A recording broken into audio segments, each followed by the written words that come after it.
sponsors, you want to promote, celebrate anything, that is totally allowed. Don't we have to throw a shout out to our good friend Jay Calderon, who's here covering high school sports. This is just too cool. Don't you wish you had this back in your day? Well, I mean, no kidding.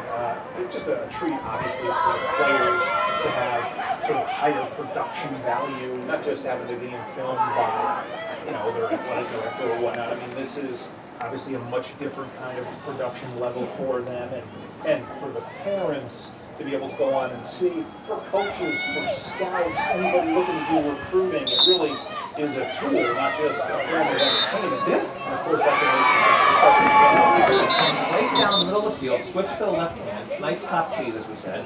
You can now have that in your high school recruiting. Exactly. Because of this right here, Athletic Sports. So about the 8-minute mark, first half, Shaker controlling it. They're going to add to their 6-3 lead. Polachino off the right side to behind the net. And see if they get a cover here.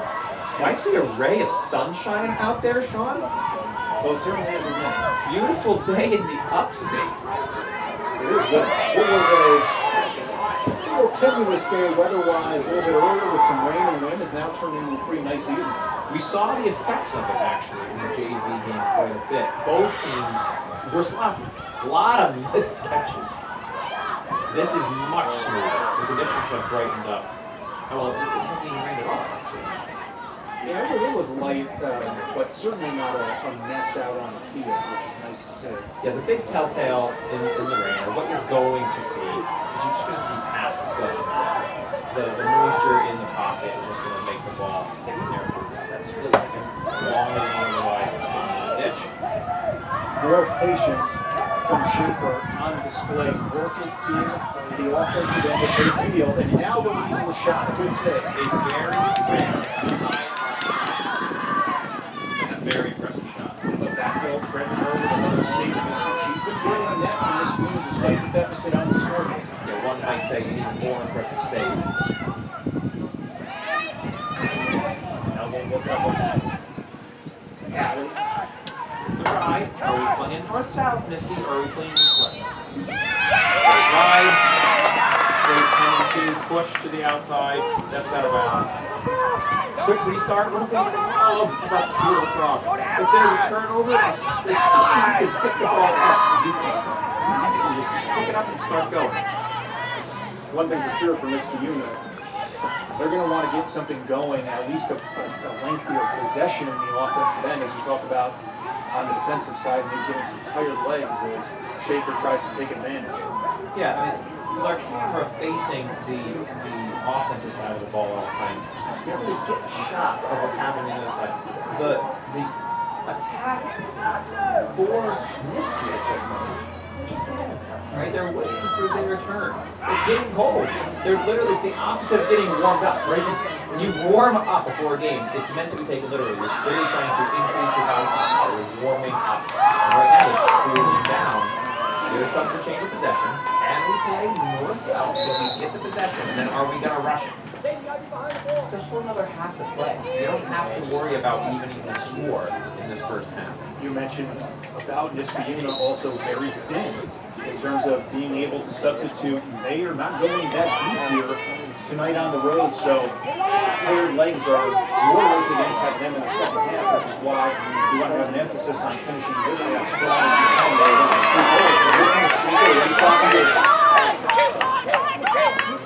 These are the yellow that don't go notice in the box score for Shaker.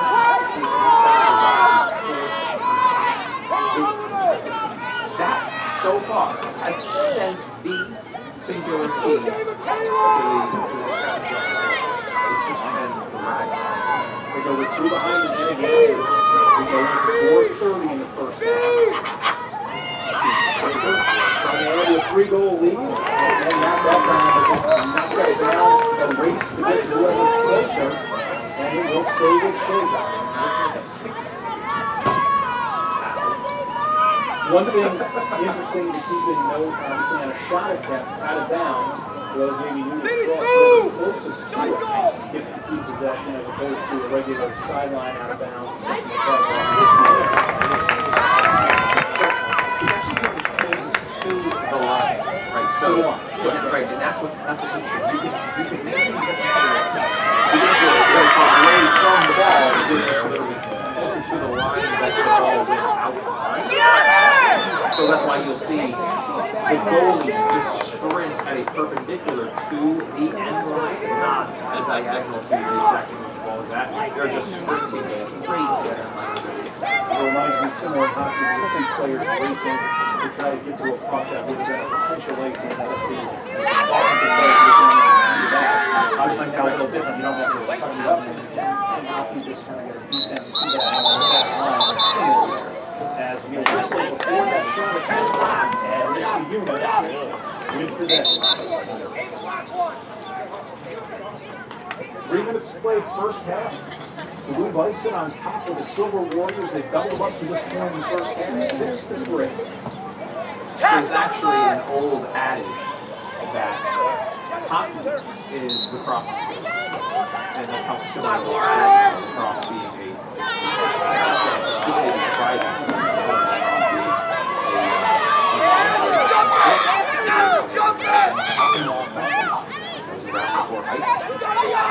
So, very, very simple. Keep away for sure.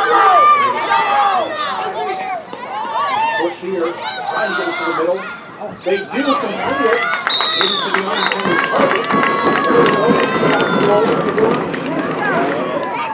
You can see here, the guy that passed did get through, and it ended up being scooped up there by number 8 and scored home. So now, trivia question for you, John. Who deserves credit for that goal? I'm going to say the player who scored the goal. I'm going to say the defender who reclaimed possession from that run. Okay, fair enough. It's sure. This game, Coach Joe is absolutely right.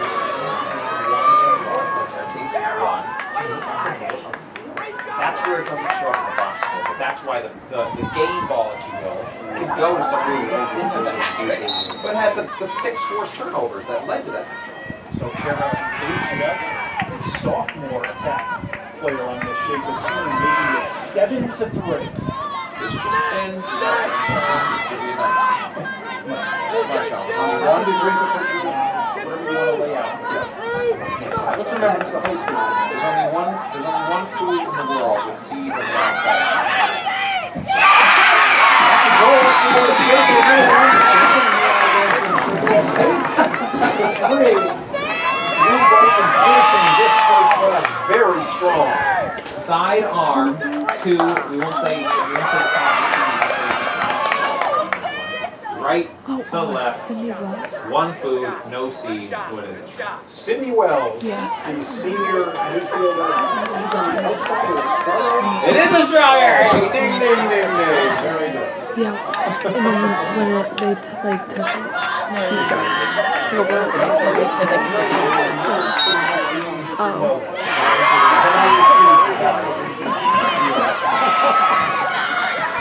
How about closing out this half?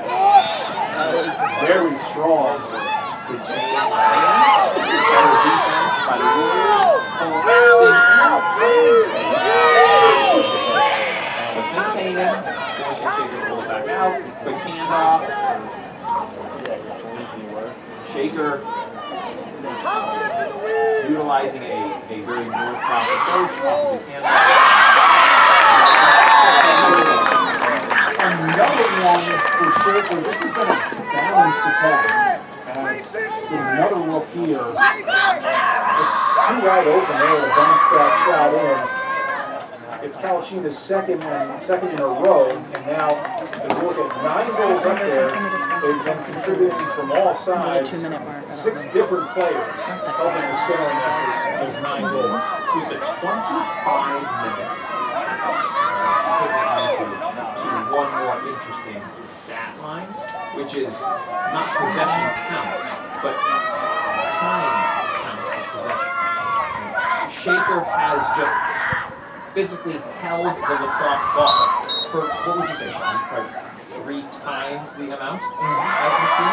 Yeah. And then they have 3 times this one. Time of possession is a stat that's certainly shaken us. Out of bounds here and Niskayuna with possession. Under a minute to go, first half. 6-goal lead for Shaker. Can the Silver Warriors get themselves on the board, cut a little bit into it before the halftime break? Wow. They work it up from their back third Into the middle of the field, trusting the legs. Pass goes a little bit too far and will sail out of bounds. Warriors coach 30 seconds. You know what Niskayuna will be working on in practice? Clears. Shaker trying to get one home here in the final moments of the first half. Already up 9-3. 15 seconds is a lot of time. Oh, nice find in front. A good setup and a good finish. Pass. And wide open in front. Couldn't have been in a better scoring position. They've now cracked double figures with 14.1 remaining. Olivia Papa, the senior midfield captain, getting herself on the scoreboard in the first half. All attackmen at home watching this are going to nod their head when I say this. The most impressive aspect of that goal was the patience after the match. When you are that close to the goalie, when you are practically on the crease, and the pass comes to you, there is a instinctual, should immediately panic mode that gets pressed by most people who don't have experience. That was a catch, turn, face the goalie, read, and react. That's what I mean. Niskayuna, one last chance. Just 2 seconds up there. Will they get a shot off in time? They will not. And that's how the first half comes to a close. Shaker at home, leading Niskayuna 10-3 after one half of play. You are watching girls